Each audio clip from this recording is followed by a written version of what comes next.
다 같이 묵도하심으로 낮 예배를 함께 드리겠습니다.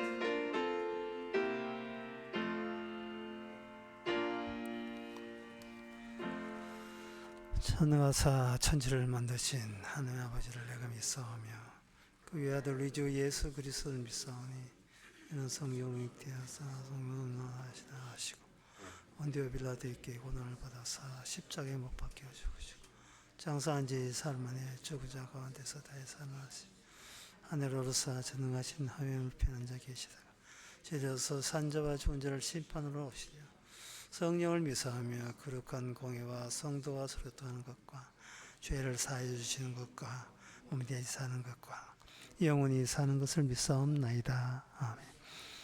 여호와여 내 마음이 교만치 아니하고 내 눈이 높지 아니하오며 내가 큰 일과 미치지 못할 기이한 일 힘쓰지 아니하나이다.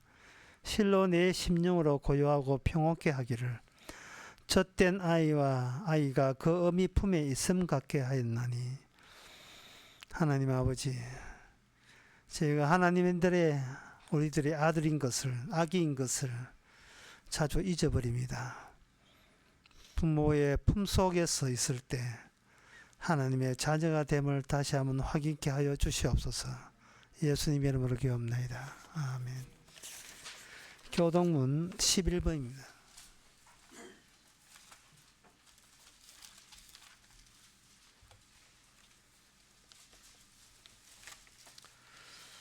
여호와여 내가 주께 부르짖으오니 나의 반석이여 내게 길을 막지 마소서.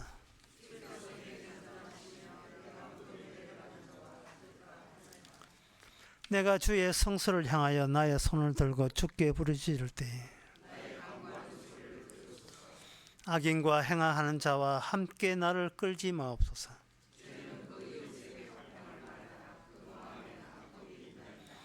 저희는 여호와의 행하신 일과 손으로 지으신 것을 생각지 아니하므로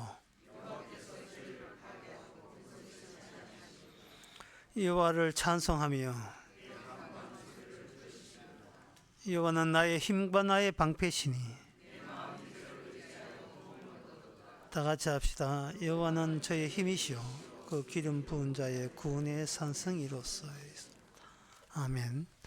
자리에 앉아서 찬송가 171장 합시다.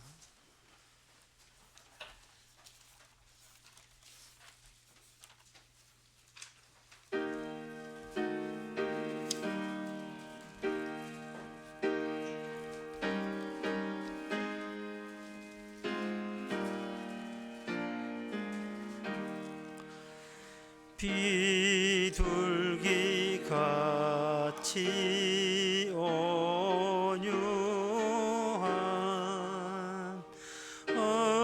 은혜의 성령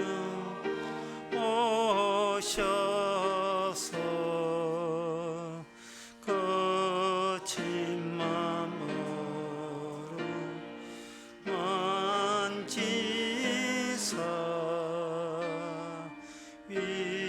위로와 평화 주소서. 진리의 빛을 비추사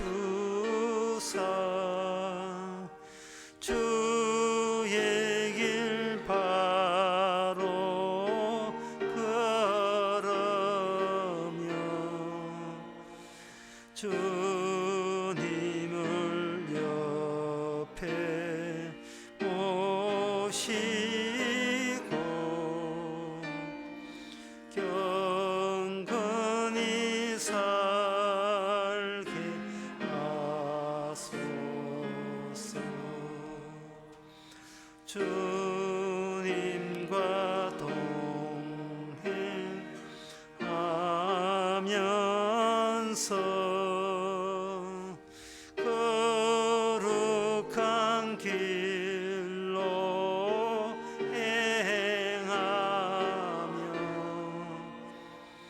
진리의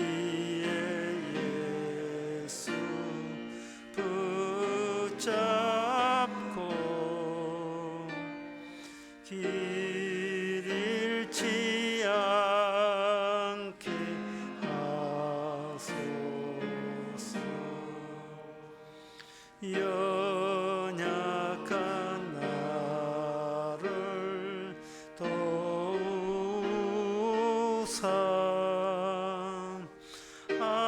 하늘의 먼 길 따라가서 주님의 품에 안기는 영원한 안식 주소서. 아멘. 이 시간 다 함께 기도하실 때 이종성 장님 기도하시겠습니다.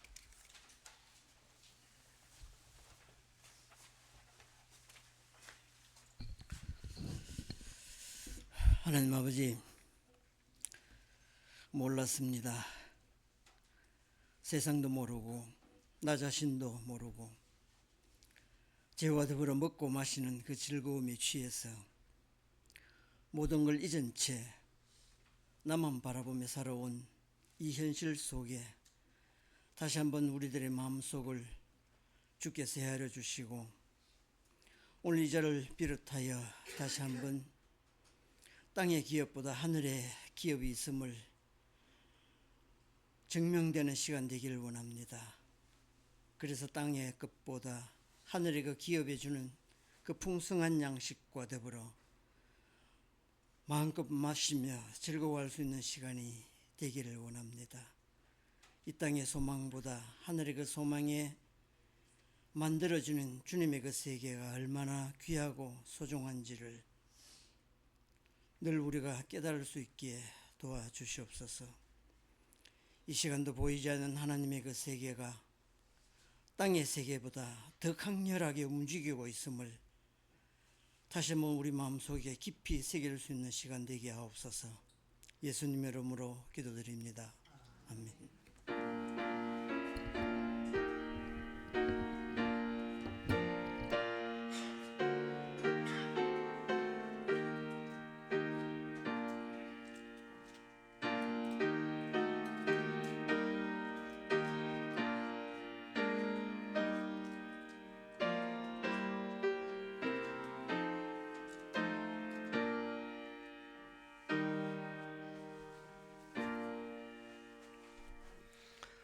네, 이 시간 광고 시간입니다. 광고 없으면 찬송가 224장 합시다.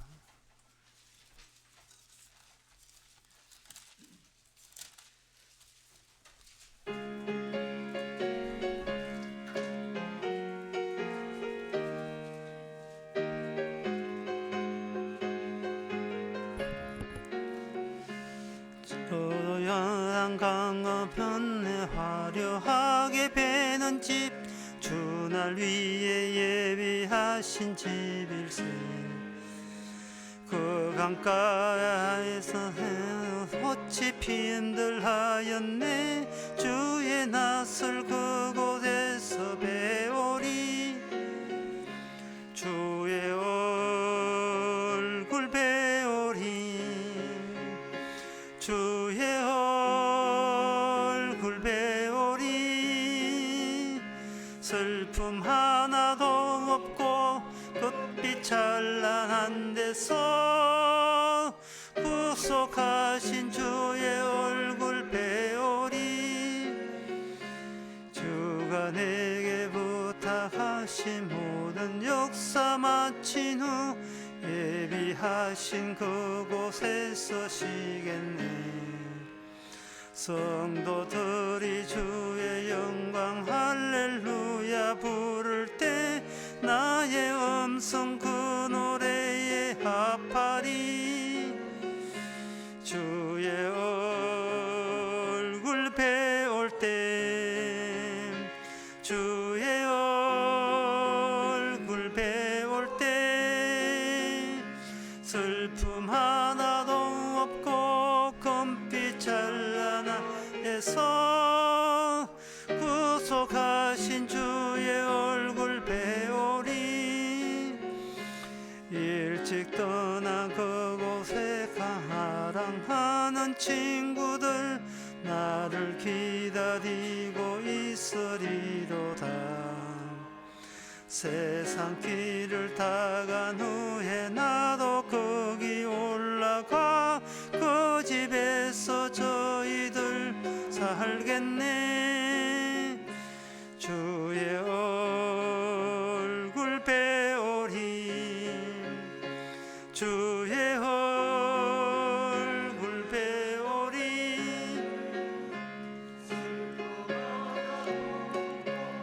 금빛 찬란한 데서 구속하신 주의 얼굴 배우리.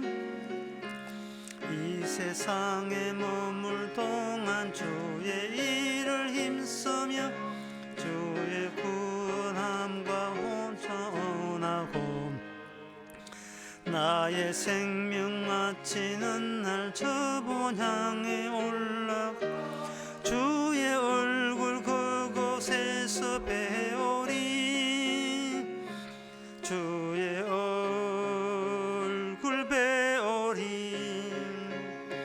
주의 얼굴 배우리. 슬픔 하나도 없고 금빛 찬란한 데서 구속하신 주의 얼굴 배우리. 하나님의 말씀은 히브리서 10장 21절에서 25절까지입니다. 또 하나님의 집 다스리는 큰 제사장이 계심에 우리가 마음의 뿌림을 받아 양심의 악을 깨닫고 몸을 맑은 물로 씻었으니 참 마음과 온전한 믿음으로 하나님께 나아가자. 또 약속하신 이는 미쁘시니 우리가 믿는 도리의 소망을 움직이지 말고 굳게 잡아 서로 돌아보아 사랑과 선행을 격려하며 모이기를 피하는 어떤 사람들의 습관과 같이 하지 말고 오직 권하여 그날이 가까움을 볼수록 더욱 그리하자. 아멘. 여기 하나님의 집이 나오죠. 하나님의 집에서 제공된 것이 뭐냐 하면 바로 뭔가 씻어주는 기능이 주어졌고 거기에 결과가 참 마음과 온전한 믿음이라고 되어 있습니다. 이 말은 하나님의 집에 들어가려면 참 마음과 온전한 믿음이 없이는 그 하나님께 나아갈 수가 없다는 거죠. 그렇다면 이게 하나님이 집에 있어야 된다는 것을 전제로 하는 이야기입니다. 근데 그 하나님의 집이 있다는 것을 우리가 24시간 늘 생각을 해야 될 텐데 이게 방해하는 요소가 있어요. 그게 뭐냐 하면은 각자 자기가 장만한 자기 집입니다.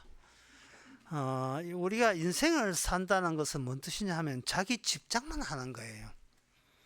아늑하고 포근하고 어떤 피곤한 일이 있더라도 후딱 들어와서 씻고 잠자면 되는, 오로지 나 그리고 내가 내 가족과 집안을 위해서만 존재하는 집. 그 집은 이 집에 들어가면 일체 그 어떤 외부의 소식이나 연락도 차단되고 그 어떤 간섭도 없는 오직 나만 뭐를 해도 되는 천국 같은 그 집. 그 집 만들기에 사람들은 평생을 거기다가 매진하고 있습니다. 그래서 바깥에서 사회생활을 한다는 것은 우리에게 남들의 목적이 있는데 그 목적은 내가 영원히 살 내 집 마련하기 위해서 외부 활동을 하게 되어 있습니다. 그 내 집 마련에 필요한 여러 가지 인테리어나 그 요소, 조건은 외부에서 쓸만한 것, 부러운 것, 탐내고 싶은 것들을 이제 모아서 그 안에 집어였습니다. 그 안에 집어넣고 외부에 탐나는 걸 집어넣고 조립하는 그 법칙이 있는데, 원칙이 있는데, 원칙이 뭐냐? 내가 살던 고향을 닮아가는 내 집이. 사람은 자기 고향을 만들고 싶어요. 자기 기억에 부합되는, 자기 기억을 오롯이 그대로 살아있는 자기 고향 만들기. 여기에 정신이 팔려서 거기에 모든 것을 투자를 하는 겁니다. 예, 그렇게 되어버리면 그 집 안에서 생겨나는 게 뭐냐면은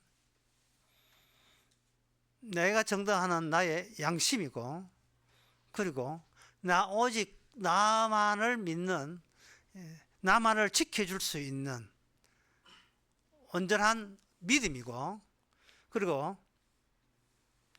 남 앞에 남에게 꿀리지 않고 항상 어떤 허점이나 오점이 들키지 않는 자체적으로 온전한 마음을 그런 식으로 그 안에서 누릴 수 있다고 생각하는 겁니다. 그러니까 쉽게 말해서 인간이 한평생 살아가는 것은 주의 일을 하는 게 아니에요. 자기 일에 몰두하고 매진했던 겁니다. 그런데 그 기준은 뭐 어디까지나 나는 내 양심은 착하다, 내 마음은 착하다의 기준이 되는 겁니다. 그런데 오늘 분명히 22절에 보면 양심의 악을 깨닫고라고 되어 있어요. 이거 무서운 이야기입니다. 네 양심 그 악한 줄 몰랐어? 이런 거예요. 인간은 자기 마음, 자기 양심을 착하다고 밀어붙입니다. 왜냐하면 온전한 믿음이 되려면 내 마음이 믿을 만한 양심, 믿을 만한 마음이 되어야 내가 나를 신뢰할 수 있기 때문에 그렇습니다. 나는 나를 신뢰하고 그 신뢰하는 마음을 영원히 편히 쉴 수 있는 내 집 마련, 뭐 전원주택이라 괜찮죠. 내 집 마련, 평생의 나의 소망. 일평생 고생했는데 뭐 보람 같은 건 뭐냐? 나는 내 고향 같은 내 집 마련했다. 뭐 그게 보람이 되겠죠.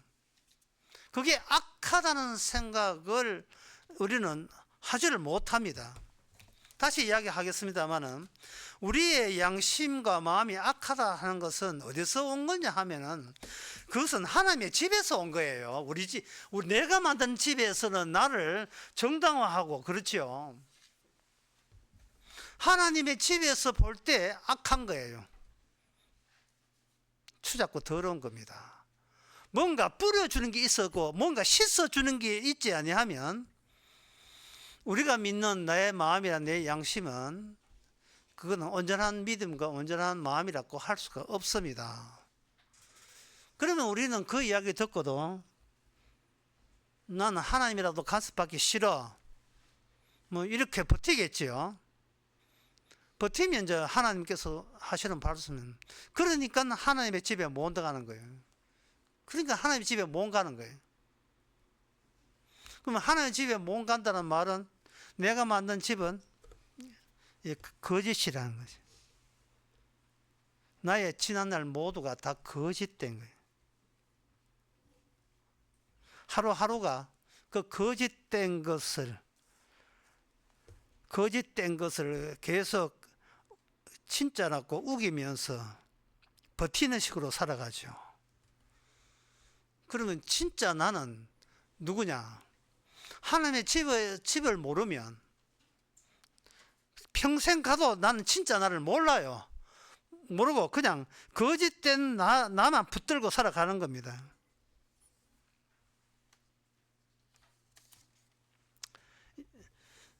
그래서 심지어 하나님이라 할지라도 내가 내 집 마련 장만하기에, 나만의 세계 장만하기에 자꾸 방해가 되면 인간은 그 분노를 나타나게 되어 있습니다.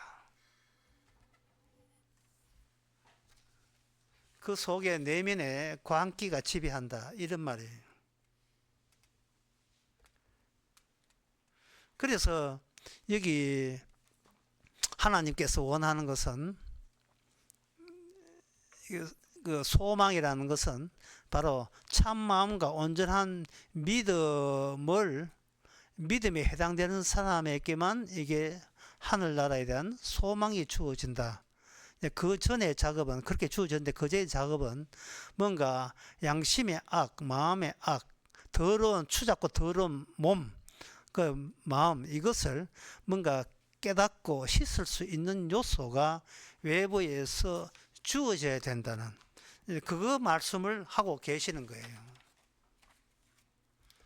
그래서 이 나중에 서로 돌아보고 서로 모이기를 힘쓰다는 것은 뭔가 하나님 앞에 받은 게 있을 때는, 받은 게 있을 때는 본인이 가짜였는데 진짜 나를 이제는 발견했다는 그 기쁨으로 서로 모이게 되어 있는 거예요.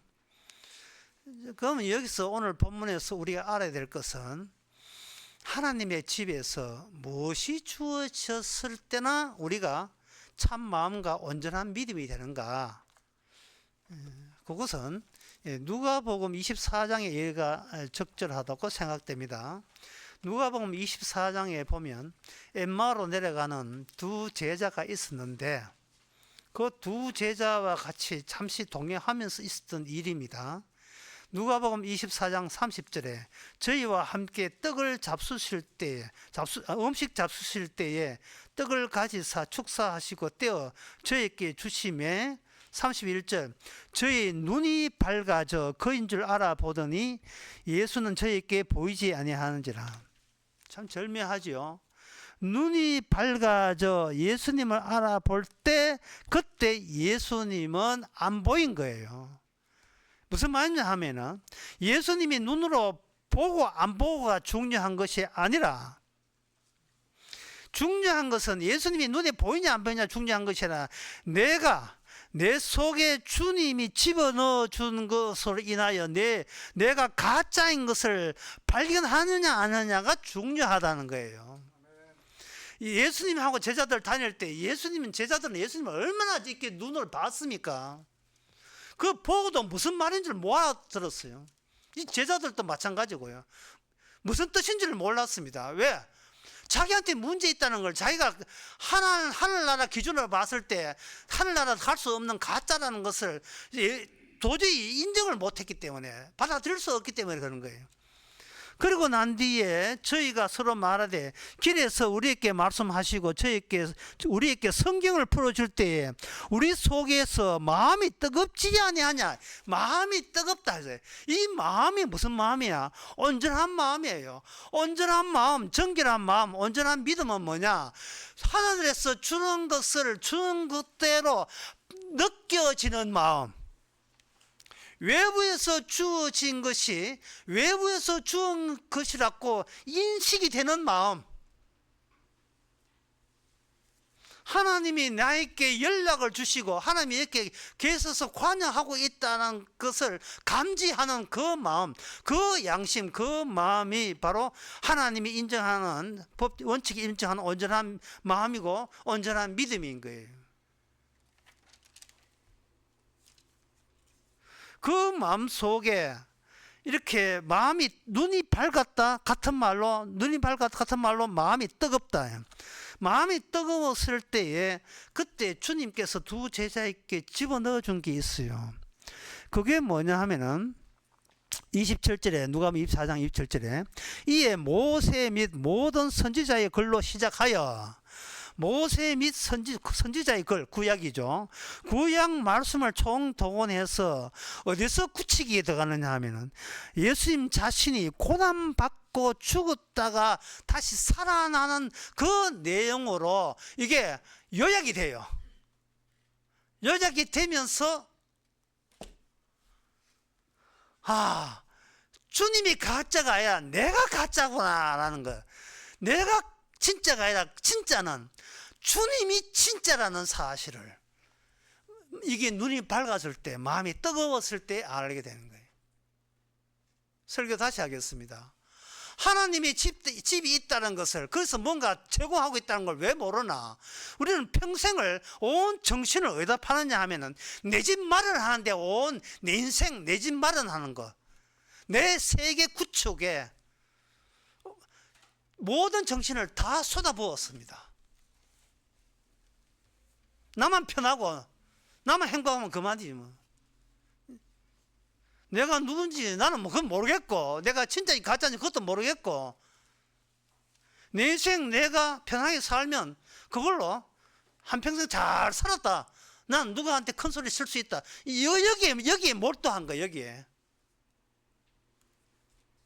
그러니까 하나님 집이 어떤 집인지를 몰라요. 내 집만 생각하고, 까늑한 내 고향 같은 내 집. 보통 그리 촌에 보면 이런 게 있잖아요. 촌에 옛날 가옥에 보면 방 2개 있고 중간에 마루 있는데, 마루 중간에 뭐가 있느냐 하면은 그 사진틀이 있어요. 사진틀이 있으면 그 사진틀에 단체 사진, 한갑진 단체 사진 그게 있고, 거기에 손자들 애 놀 때마다 하나도 쑤시어가지고 애 12명 아들 사진, 작은 아들 또 있고, 또 큰 아들 또 외국 나간다고 증명사진, 여거사진 또 집에 있고, 그런 모습이 있죠. 그 식구들의 집합, 식구들의 모양이 뭐냐? 내 집 만들기예요. 그거 외에 뭐 생각한 게 있어요? 평생 살면서. 성경은 아주 충격적으로 이야기합니다. 이사야 9장 6절. 하나님이 한 아이를 주셨는데 그 아이가 최후의 아이입니다. 최후의 아이예요. 마지막 아이입니다. 그럼 우리 집안의 아이는 괴물의 아이예요. 가짜가 가짜를 낳고 가짜가 가짜를 낳은 거예요. 돌잔치 해봐야 5만 원 주고 금반지 해봐야 가짜입니다. 실 잡고 뭘 잡고 마이크 잡고 돈 잡아봐야 가짜예요. 진짜 아이는, 최후의 아이는 그 한 아이를 주셨으니 그 아이로 마감되었어요. 그 아이 빼놓고 모조리 다 가짜입니다. 살아도 소용없어요. 가짜가 뭐 오래 산다고 진짜 되는 법은 없습니다. 누가복음 2장에 보면 이 사실을 예수님의 아버지도 몰랐어요. 누가복음 2장에서 사흘 동안 어린 예수님 찾아온다고 사흘 동안 돌아다녔거든요. 그 6월절 날에. 그때 이제 딱 사흘 만에 만나가지고 아버지가 화가 나가지고, 내가 너희들이 얼마나 너를 찾았는지 아느냐? 우리가 네 때문에 속상하지 않느냐 하니까 예수님이 하시는 말씀이 참으로 대바라지는 말씀처럼 들립니다. 뭐냐 하면은, 예수께서 가라사대 49절에 어찌하여 나를 찾았습니까? 내가 내 아버지 집에 있어야 될 줄 알지 못했습니까? 나는 아버지의 집에서 태어난 아들이고, 따라서 당연히 나는 아버지의 집을 찾습니다. 그런데 왜 아버지요? 육신의 아버지요? 왜 나를 당신의 아들로 생각하십니까?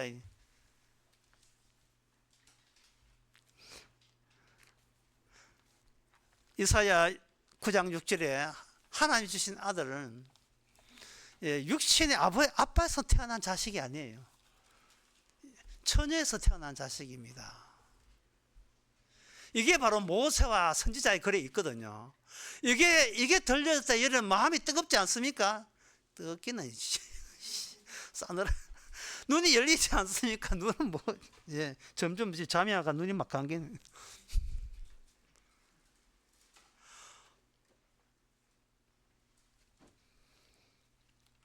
가짜에 푹 잠겨서 자기에 대한 거짓 충성, 거짓된 신뢰,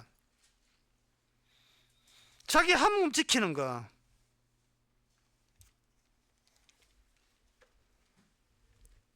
자기가 자기한테 인정받기 위해서 애쓰는 거, 그거 광기입니다. 미친 거예요.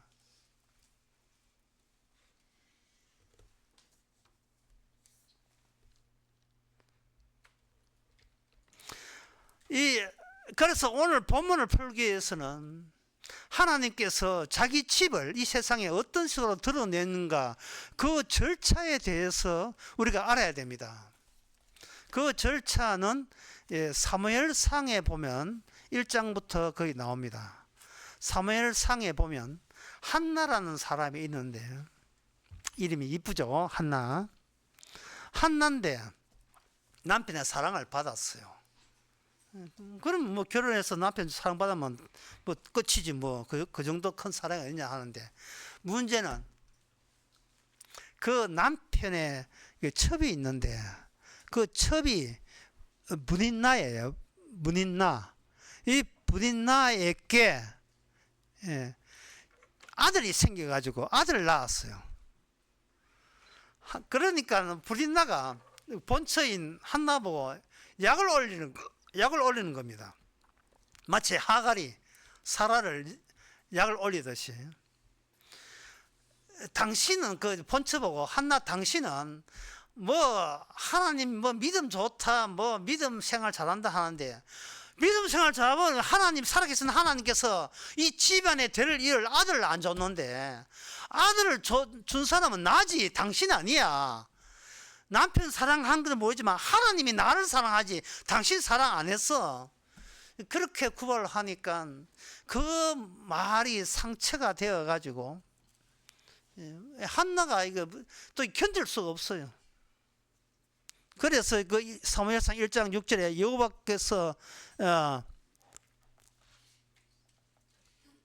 여호와께서 그를 성태치 못하게 하심으로 그 대적 부딘나가 그를 심히 격동하여 범민케 하더니, 여기에 대해서 한나가 못 참고 이제는 하나님께 따지러 가는 겁니다. 그럼 남편 보고 따져봐야 남편이 뭐 무책임한 일을 하죠. 내가 아야 놓나 하나님이 아야 놓지. 그래, 그럼 하나님께 따지겠다. 하나님이 한테 가지고 성전에 가가지고 밤새도록 미친 여자처럼 기도를 합니다. 울고 불고 난리 났겠죠. 막 입술만 또 때는 입술만 동하고 음성은 들리지 않고 뭐 이렇게 돼 있는데, 하여튼 이게 술 취한 모습으로 했는 모양이에요. 그래서 거기 엘리 제사장이 당신 술 먹고 지금 기도하러 왔지 이렇게 하니까, 아니라 술 먹은 게 아니라 나의 심정이 너무 예통해서 그렇게 했다. 나를 악한 여자로 보지 마세요 했는 거예요. 내 원통함과 격동함을 인하여 내가 그렇게 해서 기도했습니다. 분통이 나서. 그런데 여기에 한나가 알게 된 게 있어요. 뭐냐 하면은, 이게 하나님이 주시는 아들 사무엘은 내 집, 내가 장만하려고 하는 내 집, 내 명예와 내 가오를 위해서 필요한, 내가 잘났다는 걸 증명해 줄 내 집을 위해서가 아니라, 이거는 하나님의 집을 위해서 자식을 준다는 사실을 깨닫고 기꺼이 그 사무엘을 하나님께 넘깁니다. 바로 여기서부터 한나에서 찬송이 나오는데, 그 찬송은 뭐냐?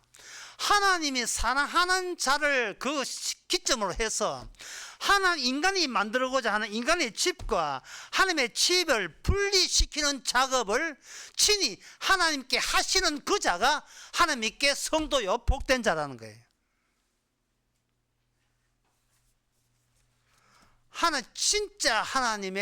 하나님께서 진짜 인간을 만드는 방법은 하나님께서 뭔가 제공해 주는데, 그 제공해 주는 것으로 인하여 평소에 내가 부모 육신으로 태어난 나는 뭐를 추구하고 있으며, 진짜 하나님 집에 갈 사람은 그 육신이 추구하는 내 집 마련에서부터 시작해서 이미 마련된 하나님의 집에 들어가는 사람으로 분리되는 그 현장으로서 자기 성도를에게 뭔가를 주고 있고 사용하고 있다는 것이죠. 그래서 태어난 것이 사무엘이고, 사무엘은 뭐냐면 바로 엘리의 집안을 작살냅니다. 사무엘에서 나중에 마지막으로 기름 부음 받은 자가 등장하는데, 그것이 벌써 다윗의 집이고요. 사무엘상에 나옵니다. 다윗의 집이 되게 되면, 다윗의 집의 특징이 뭐냐? 다윗과 다윗 후손들은 아버지가 육신의 아버지가 아니고 하나님이 아들이 되어서 다윗의 가문을 새롭게 조성하는 거예요. 이것은 하나님의 언약을 집어넣는데, 이 언약이 집어넣는 것이 뭐냐? 출생부터가 DNA가 하늘나라 DNA를 거기다가 심어버린 거예요. 하나님의 언약이라는 DNA를 심어버려요.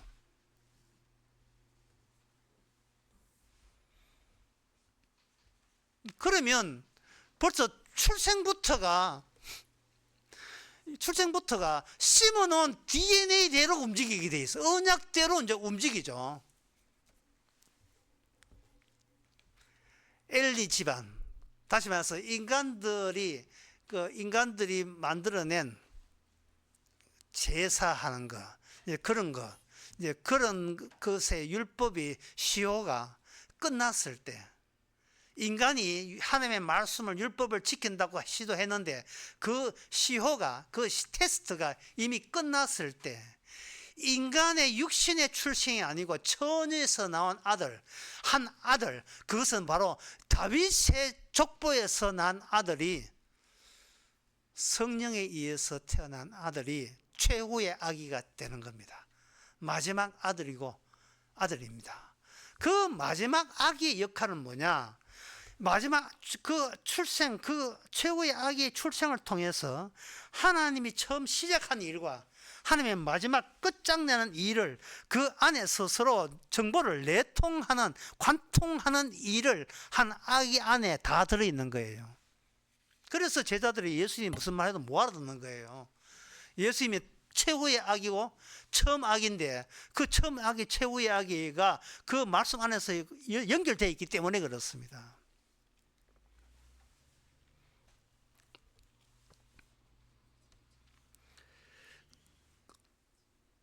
어떤 사람이 그 다이달로스라는 그 사람에게 문제를 냈어요. 다이달로스 문제 낸 게 아니고 어떤 사람이 문제를 냈는데, 그게 뭐냐? 소라의 껍데기 안을 실로 연결하는 방법을 아는 사람, 내가 상을 주겠다. 소라 껍데기, 고동 껍데기, 그게 복잡하게 돼가지고 이 실을 이게 하면 이게 막히게 돼 있어. 인간은 막히게 돼서 통과를 못 한다고요. 그 다이달로스 사람이 어떻게 했느냐? 개미 몸에다가 실을 묶어가지고 개미를 이렇게 그 소라 껍질 속에 집어 넣으니까, 소라 껍질이 개미가 지가 알아서 굴을 통해 가지고 바깥에 튀어나오니까 바로 실로서 소라의 내부가 연결이 된 거예요. 들어가는 거 시작과 끝이 연결되는 겁니다. 성령께서 현재 성도 안에 그렇게 조성하기 위해서 먼저 성령께서 예수 안에다가 바로 시작과 끝을 연결하는 방식을 성령을 통해서 그걸 실시해 버린 거예요.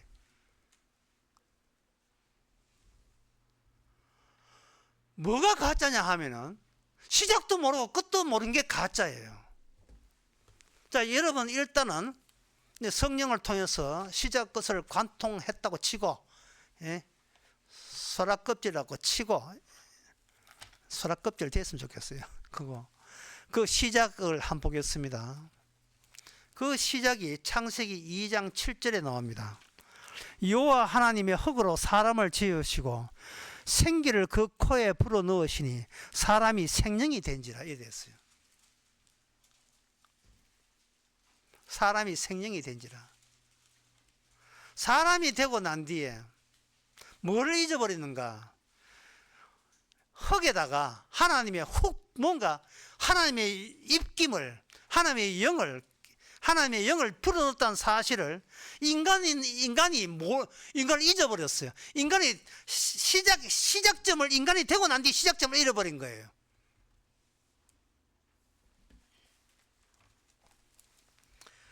그 구약의 이스라엘 백성들이 율법을 줄 때 율법 안에도 시작과 끝이 담겨 있는데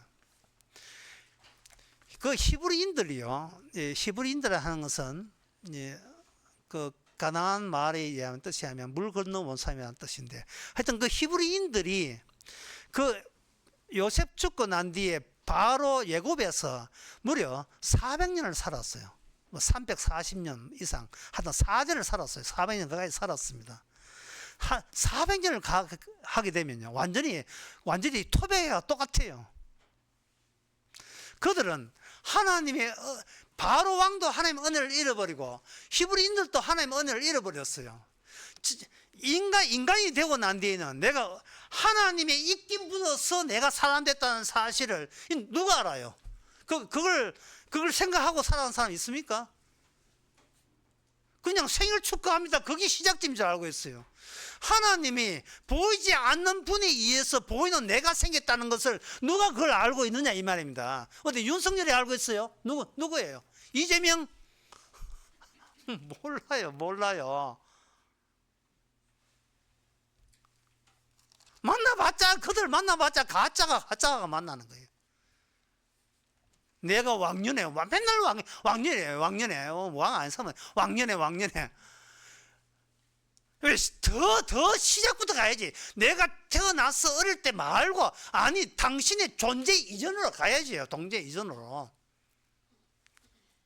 출애굽기 1장에 히브리인들이 잊어버렸을 때 하나님께서 뭘 했는가 출생부터 다룹니다. 출애굽기 1장 22절. 그러므로 바로가 모든 신민에게 명하되 남자는 나거든 너희는 그 하수를 던지고 여자는 살리라. 이게 어려운 이야기죠. 딴 민족은 놔두고 히브리인족 요셉의 은혜를 줬던 옛날에 바로에게 은혜를 줬던 요셉의 후손들에게만 아들 놓으면 다 죽이고 여자는 살려라 라고 바로 왕을 통해서 하나님께서 지시가 내려왔습니다. 이거는 뭐냐 하면은 애굽에서 4대째 그게 400년 가까이 사는 이들에게 자기의 애굽 사람하고 똑같이 되어가지고 자기 속에 어떤 부정성이 있으면 안 된다고 생각하는 거예요. 부정성. 나는 어떻게 잘 먹고 잘 살아도 가짜야 라는 부정성이 있으면 안 된다는 생각을 하고 있는 거예요.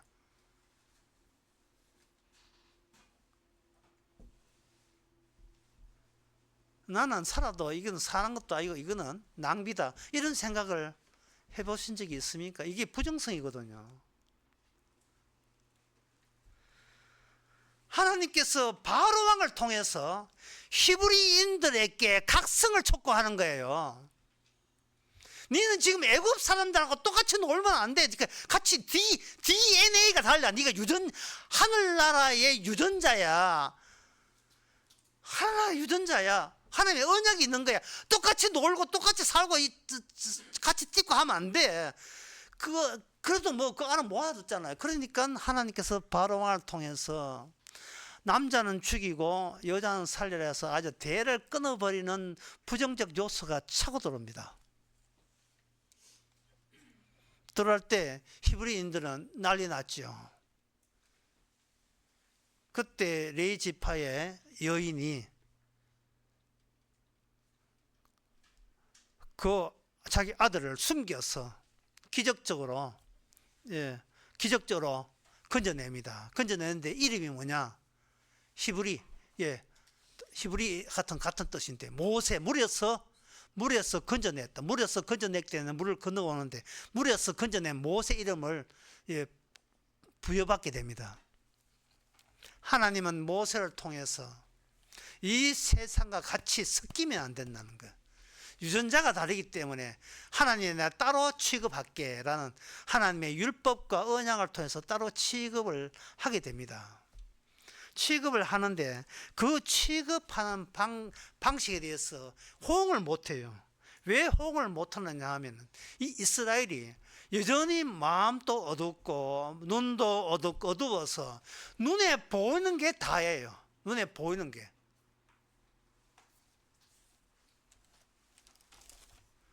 출애굽기 17장에 보면 하나님께서 그들에게 가르쳐 주려고 엄청 애를 써요.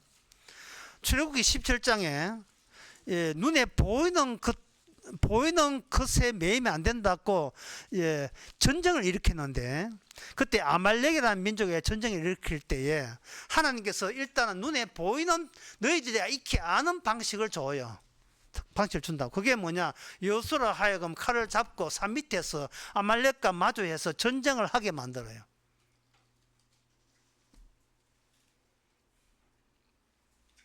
그런데 그게 다합니까? 아니죠. 눈에 보이지 않는 방식을 눈에 보이는 방식과 겸해서 같이 제공해요. 그게 뭐냐? 모세로 하여금 산 위에 어떠한 무기도 없어요. 그냥 지팡이 들고 하늘을 향하여 팔을 올리니까 밑에 있는 전쟁에서 이스라엘이 이기고, 아이고 팔 아프다, 아이고 팔이 아파네. 이게 팔이 내려가면 밑에 있는 전쟁의 이스라엘이 아말렉한테 지는 거예요. 보이는 것과 보이지 않는 것과의 싸움을 이스라엘 인간들의 양심과 인간의 마음 내부에서 벌어지게 만들어버리는 겁니다. 어느 쪽이야? 어느 쪽이야? 보이는 쪽이야? 보이지 않는 쪽이야?를 묻는 겁니다. 구약 전체 내용이 그래요. 계속해서 하나님께서 보이는 식으로 보이지 않는 쪽을 설명해 주려고 그렇게 예를 써요. 그렇게 예를 쓴다고.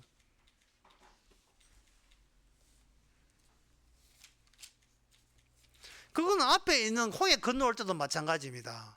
하나님께서 모세로 가면 홍해를 떡 건너는데, 홍해를 건널 때 뒤에 있는 애국 군사들이 다 따라왔어요.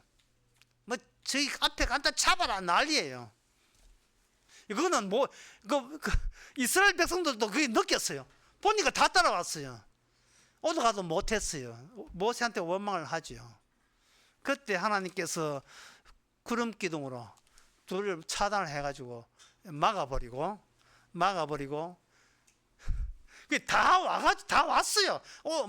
저만큼 남아있는 데가 다 왔는데 구름 기둥으로 인하여, 밤에는 불기둥 구름 기둥 인하여 그들이 접근이 안 되는 거예요. 두 민족 사이에 DNA가 다르니까 확실한 차등을 줘버리는 겁니다. 주고 이쪽에 홍해 건너가고 저쪽에는 다 하고 난 뒤에 이제는 그 구름 기둥 철수해 버리니까 그들은 야 이제 보인다, 야 뒤따라가자.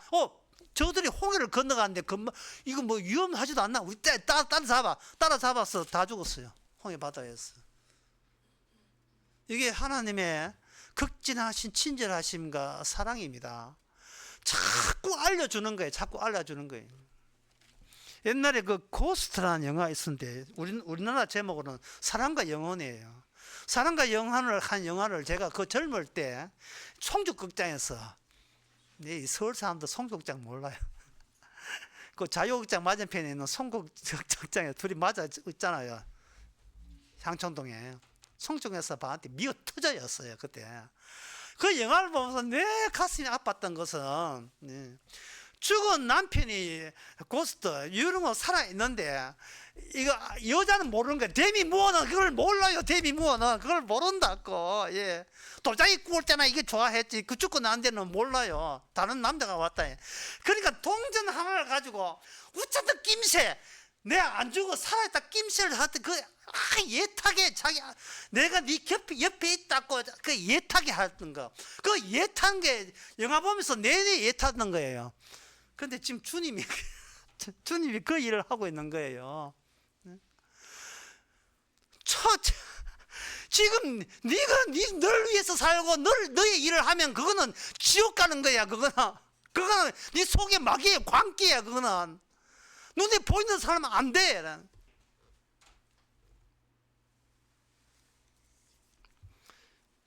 뿐만 아닙니다. 이게 마태복음 27장 19절 24절에도 같은 취지가 나와 있어요.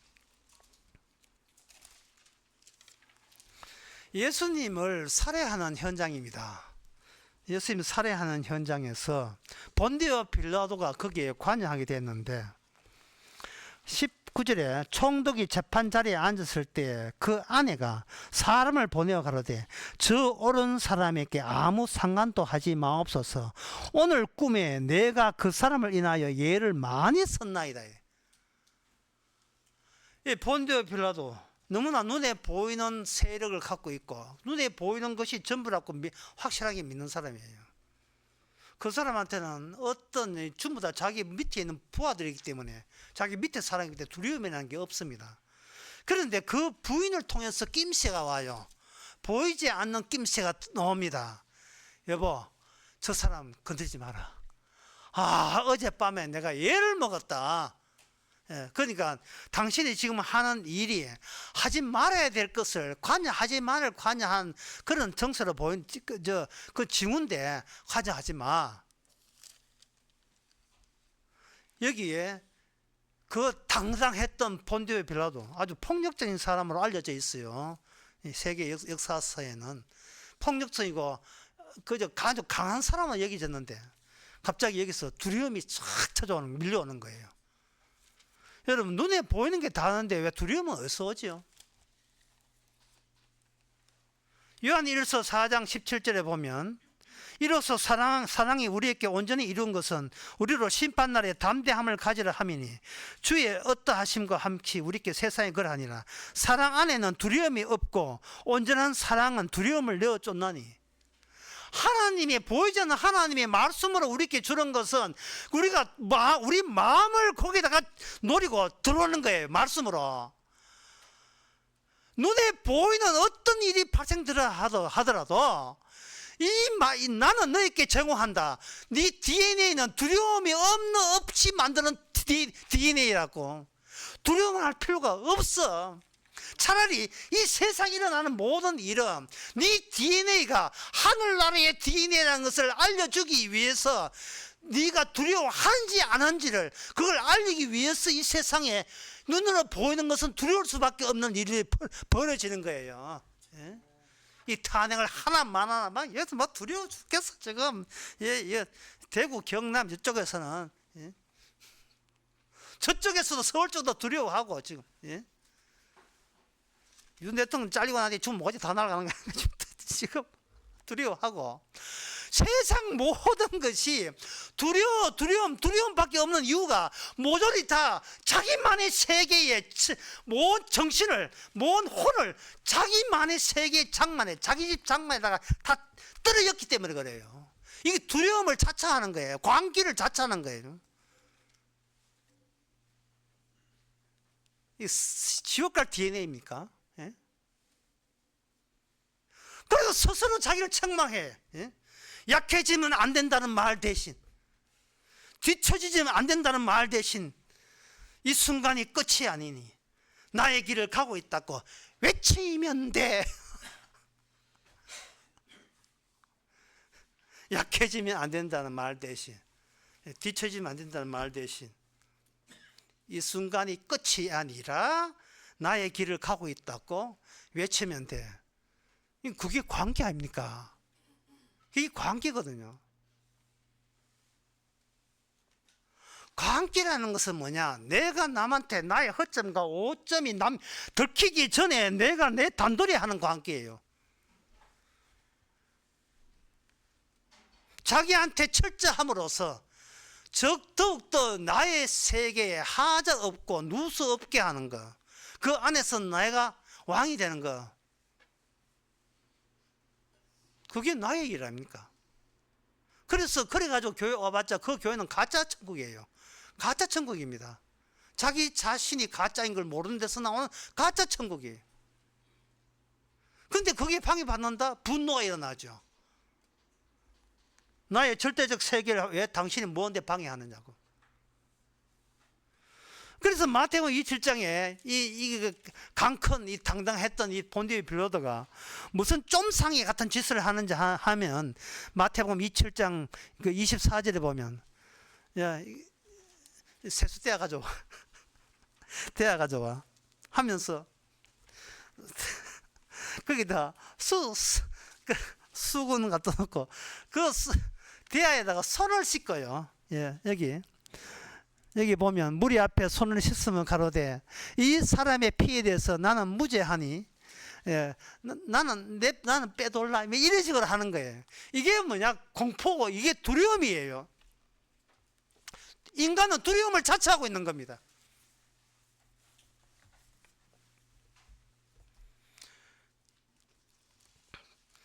그렇게 과학적이고 합리적하면 한번 따져보자는 거예요. 마가복음 5장 40절에서 우리 같이 한번 따져봅시다. 마가복음 5장 40절.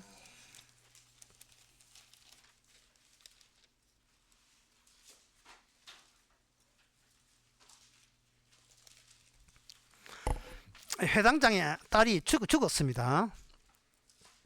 회당장의 딸이 죽고 난 뒤에 이제 예수님이 찾아가는 그 대목이 나옵니다. 사람들이 뭐 울고불고 난리 났죠. 장례식장이니까. 그것도 젊은 나이에 딸이 죽었으니까요. 39절에 보면 들어가서 저희께 이르시되 너희가 어찌하여 혼하고 우느냐 그 아이가 죽은 것이 아니라 잔다 하니. 여기 한번 보세요. 아이가 누워 있습니다. 물론 그 당시에 의사가 와서 진단했겠지요. 애가 숨을 쉬지 않는 거 여러분 다 아시죠? 예, 죽었습니다. 예, 지금 메시브로 고인 사망하셨습니다. 했대. 눈에 보이죠? 봄입니다. 그것을 예수님 말고 모든 제자들도 같이 보고 있어요. 그리고 그 일가 친척 유대인들 다 같이 보고 있습니다. 그들이 보고 내린 결론은 아이는 죽었다입니다. 이런 죽은 것을 보고 죽었다 하면서 인간은 자기가 가짜인 것을 몰라요. 왜? 하늘의 기준이 없으니까. 잘못된 양심, 잘못된 마음이 내린 결론이 얘는 죽은 거 확실하게 맞다. 이게. 그때 주님께서 합류합니다. 인간의 자기 집 만들기에 하늘의 집이 합류하는 거예요. 하늘의 집이. 합류해서 다 보내고 난 뒤에 제자들하고 같이 들어갔습니다. 그 죽은 게 아니고 산다 하니까 사람들이 비웃었어요. 부모하고 제자들하고 이렇게 가서 달리다굼하고 번역하면 곧 소녀야 내가 너게 말하느니 일어나라 하심이라. 죽은 자 보고 말을 던지는 거, 이거는 눈에 보이는 이 세상에서는 소용없는 거예요. 그냥 위로삼아 할 수는 있지만 소용없는 짓입니다. 그러나 우리가 주목해야 될 것은 예수님이 눈에 보이는 예수님이 뭘 했느냐가 아니라 예수님의 입에서 나오는 그 말씀이 어떤 효과가 있고 어떤 결과를 남기느냐가 중요한 거예요. 죽은 자로 알아듣는 말을 해요. 그러면 우리는 어떤 입장이냐? 지금 우리가 살아있으나 우리 자신을 어디로 보내자 하면 우리가 이 소녀처럼 죽은 자리에 있을 때나 주님의 말씀이 살아있는 효과를 내는 거예요. 우리가 죽은 이유는 죄 때문에 죽는 거예요. 죄가 있으면 살아있어도 죽은 거예요. 이게 하늘나라 기준이고 법칙이에요. 그런데 자꾸 죄 있으면서도 죄 짓고 있으면서 자꾸 살았다고 우기니까 주님께서 적극적으로 저리 가 밀어내죠. 오지마 밀어내는 거예요. 교회 처음 와서 봉사할 때 위태위태해요 했더니 저래 가지고 한 3개월 만에 떠날지보다 이거 오래 가네 6개월 만에 가시보다 저분이 봉사할 때 눈에 보이는 남 보란 듯이 봉사해서 나 믿음 좋다는 것을 수습해가지고 그걸 추려서 내가 믿음 좋다 여전히 믿음 좋다를 나만의 세계를 구축하는지, 아니면 죽은 자인데 봉사해야 되겠다는 주의 지시에 와서 봉사하는지, 이것이 구분되기가 인간으로서는 이게 모호한 거예요. 그래서 보통 봉사하다가 봉사 잘 안 해요. 처음에 우리 교회 올 때 양복 가방에 쫙 입고 한 몇 주 동안 가방에 입고 일찍 오잖아요. 한 6개월 지나면 가방이 날아가 버리고요. 슬리퍼 신고 오신 분은 없지만 예를 들면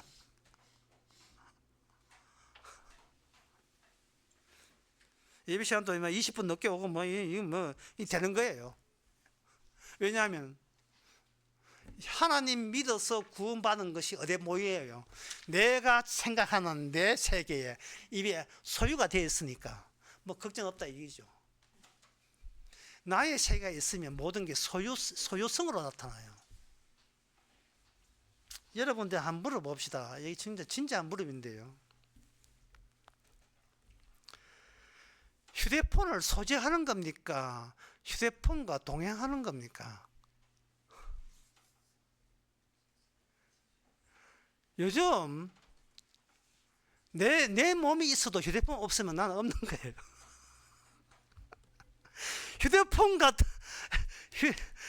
휴대폰과 함께 있어야 되잖아요. 우리는 주님의 휴대폰이에요. 우리가 내 있다고 내 있는 게 아니에요. 주님 있기 때문에 주님이 있어서 주님의 휴대폰 용도로서 우리가 있는 겁니다. 주께서 김새 보이지 않는 세계가 있다는 걸 알리기 위해서 보이는 우리를 사용하시는 거예요. 엠마오로 가는 두 제자한테 다시 말씀드리자면 그들이 예수님이 눈에 육체로 있을 때나 없을 때나 주님 입장에서는 달라진 게 없어요. 주의 말씀이 있으면 눈에 보이지 않아도 계시고 있어도 눈에 보여도 계시고 안 보여도 계신 거예요. 나보다 먼저 계시고 나를 휴대폰으로 사용해서 계신 거예요. 왜? 두려움을 없게 하기 위해서. 두려움이 없게 해야겠어. 두려움이. 어떤 사람은 그래도 죄 지면 왜 합니까 하는데 죄를 죄 없애놓고 사용하는 죄를 죄 없애놓고 정결하게 하시는 거예요. 예수님이 이랬던 그 성령을 통해서 깨끗하게 씻고 우리의 양심을 성령을 통해서 죄 있는 것을 죄 없이 한 거예요. 지난 시간에 들어봤잖아요. 죄를 기억지 아니한다고요. 죄를 기억지 아니하신 분의 소지품 휴대폰이 바로 오늘날 성도입니다. 따라서 그러면 목사님은 내가 성도인지 아닌지 내가 어떻게 합니까? 그거는 죄 용서해놓고 벌을 받게 해요. 희한하죠. 여러분 사는 게 벌입니다. 그런데 성도의 특징은 DNA가 이미 죄 없이 대놓고 죄가 없이 오늘 죽어도 천국 가게 만들어 놓고 이 세상에 온갖 벌은 다 벌 받아요. 예. 이래도 이제 날 떠나지 왜? 예? 이래도 네 고향 찾아가지. 내 고향 말고 주님 고향 말고.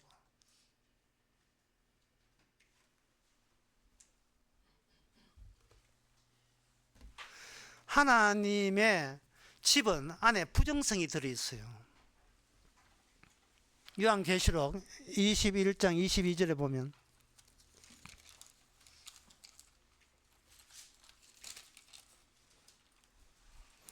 성 안에 성전을 내가 보지 못하였으나 이는 주 하나님이 전능하신 이에 어린 양의 성전이라 되어 있어요. 어린 양의 성전, 하나님의 성전 곧 어린 양의 성전. 어린 양이라는 것은 뭔가 죽었다는 거예요. 사람 손에 죽어 있다는 이 부정성을 토대로 해서 건축자의 버린 돌이 모퉁이의 집이 되는 거예요. 부정성을 품어야 그게 하나님의 천국이 돼요. 그런데 이 교회 온 인간들이, 여러분 보고 하는 게 교회 인간들이 끌떡끌떡하게 나 여기 잘난 나 천국 보내달라고 교회 오는 거예요. 천국 보내달라고. 부정성이 없어요. 마태복음 16장에서 불의한 청지기가 왜 천국 가느냐 하면은 안에 자기가 나는 완전히 파괴된 부정성을 내게 없어졌다는, 내게 완전히 인생 망쳤다는 거, 내 집, 내 고향, 내가 거슬하고 내가 장명한 내 집이 완전히 망했다는 부정성을 품었기 때문에 구원받는 거예요. 돌아온 탕자가 부정성을, 내가 이 더러운 짓을 했다는 부정성을 품고 있기 때문에 아버지에게 아들이라는 것이 의미 있게 다가오는 겁니다. 잃어버린 동전도 그렇고 잃어버린 돌아온 양 한 마리도 그렇고 왜 안 부러지려고 하고 왜 안 부서지려고 합니까? 우리가 평생 노리는 것은 내 집 마련이잖아요. 그거 가짜고 말씀이 와서 그걸 무너뜨릴 때, 부정적으로 무너뜨릴 때 그보다 더 큰 복이 어디 있습니까? 나 이거 또 진짜인 줄 알았고. 바로 이것이 바로 달리다금 부활하는 이유가 죽은 자를 살리내는 일관된 주의 일 때문에, 죽은 자로 만들지 않으면 살려냄도 없기 때문에 그래요. 그러면 인간이 죽은 자가 되는 방법은 갑자기 자살하고 그 방법이 아니에요. 그 방법이 아니고 예수님의 몸 안에 있는 소라껍질 안에 관통하잖아요. 시작과 끝. 그것이 예수의 몸을 통해서 십자가를 통해서 하나가 돼요. 하나가 되기 때문에 인간이 하나님의 영혼을 부어서 된 인간만 인간으로 간주하고, 그리고 그 인간이 죄를 지었지만 그 죄의 십자가에서 하나님의 용서받은 자만이 진짜 마지막에 천국 가는 DNA, 천국 가는 하나님의 백성이라는 사실을 예수님의 몸 하나를 통해서 이미 관통해서 그걸 말씀화시켜서 우리에게 다 보여준 거예요. 그러면 하나님의 성령께서 말씀 전체가 한꺼번에 응집된 채, 시작과 끝이 한 곳에 모여된 채 우리가 이렇게 온다면, 우리는 바로 예수님이 겪었던 그 체험을 우리로 하여금 재생하고 반복되고 리바이벌, 날마다 리바이벌 되는 거예요. 날마다.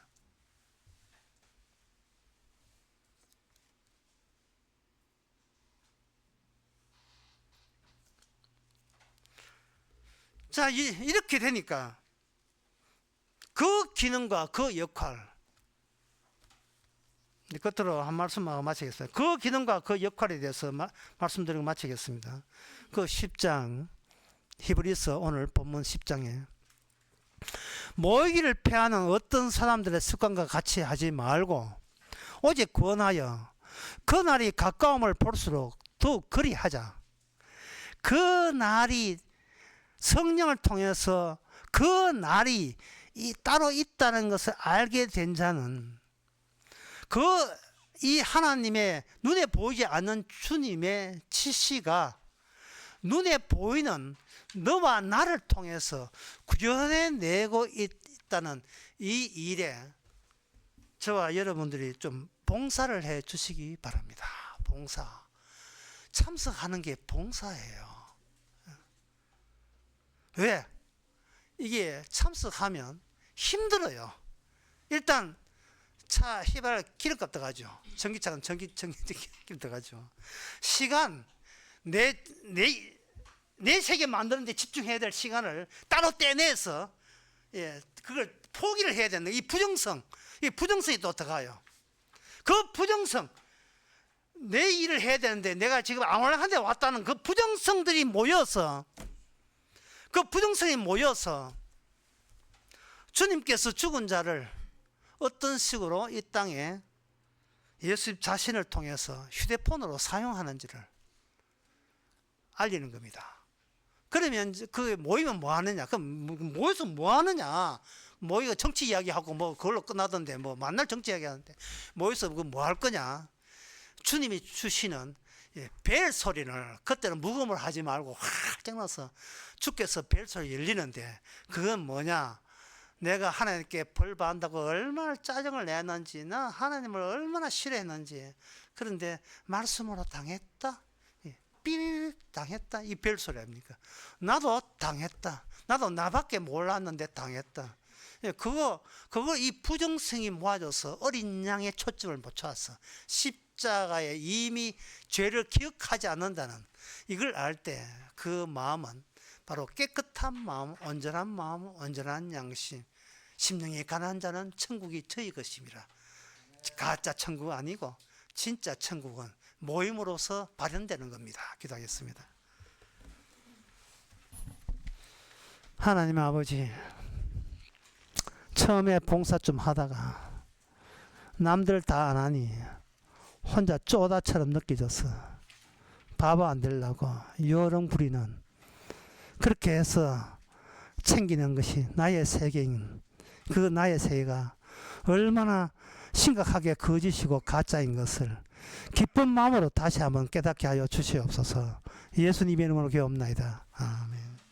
다 일어나셔서 474장 합시다.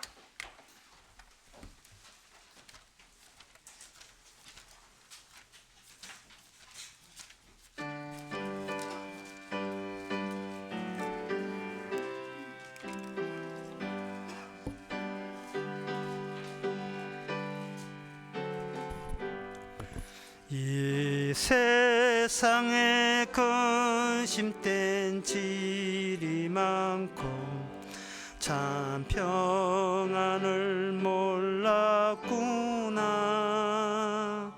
내 주 예수 나로라 부르시니 평안히 쉬리로다. 주 예수의 구원의 은혜로다. 참 기쁘고 즐겁구나. 그 은혜를 영원히 누리겠네. 곧 평안히 쉬리로다. 이 세상에 공공한 일이 많고 잠시는 일 없었구나. 내 주 예수 날 사랑하시오니 곧 평안히 쉬리로다. 주 예수의 구원의 은혜로다. 참 기쁘고 즐겁구나. 그 은혜를 영원히 누리겠네. 곧 평안히 쉬리로다. 이 세상에 조악된 일이 많고 참 죽을 일사였구나.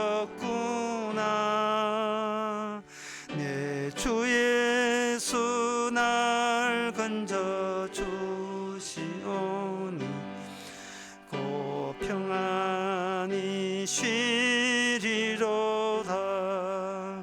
주 예수의 구원의 은혜로다.